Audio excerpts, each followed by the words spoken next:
Hi boys and girls. In today's flipped video, we are going to start talking about the solar system. The sun and the bodies that revolve around it make up the solar system. The solar system is a small part of a much larger system called the Milky Way galaxy. In your neighborhood, your neighbors are the people who live near you. Earth's neighborhood is the solar system.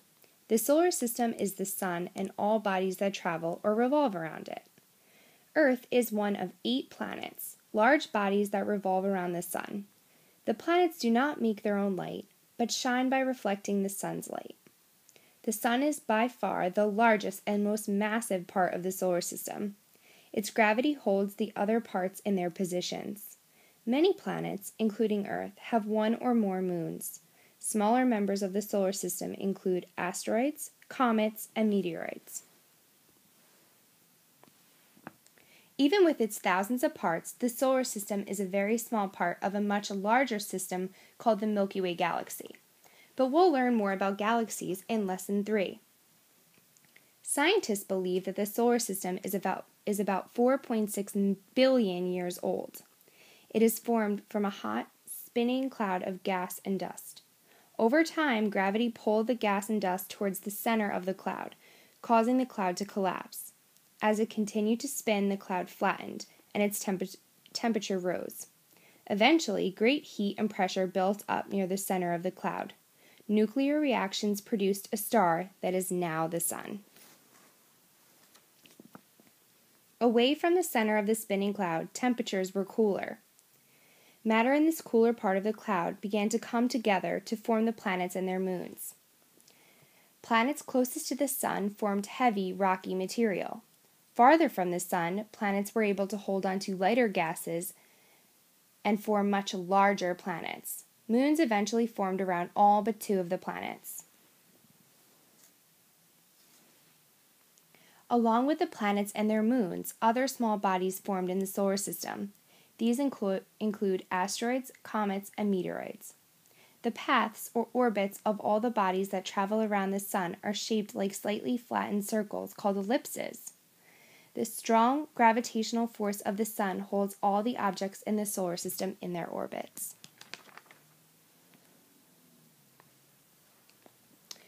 Now we will talk about moons. In Chapter 10, you learned about Earth's moon, the satellite that is often called the moon.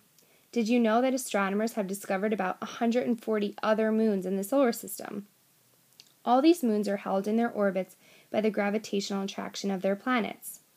Unlike Earth's moon, some moons have atmospheres surrounding them. Others show evidence that water or ice may lay deep beneath their surfaces. One moon has active volcanoes. Another has geysers. These are 3 moons that are in our solar system. Io is one of the moons of Jupiter. Many volcanoes dot its surface. Enceladus, Saturn's moon, has an icy surface of smooth plains, craters, and long cracks and ridges. The valleys of Ariel, a moon of Uranus, may have formed during violent moonquakes. This is an asteroid. An asteroid is a relatively small rocky object that orbits the sun. Scientists estimate that millions of these chunks of rock and metal exist in the solar system. Many of them orbit in a band called the asteroid belt, located between the orbits of Mars and Jupiter. This is what an asteroid belt looks like. Asteroids range in size from hundreds of kilometers in diameter to only a few meters across. Many asteroids have a very peculiar shape. Some even look like baked potatoes. One theory about the origin of the asteroid is that Jupiter's strong pull of gravity prevented them from coming together to form a planet. Another less likely idea is that the asteroids are remnants of several planets that collided and broke apart.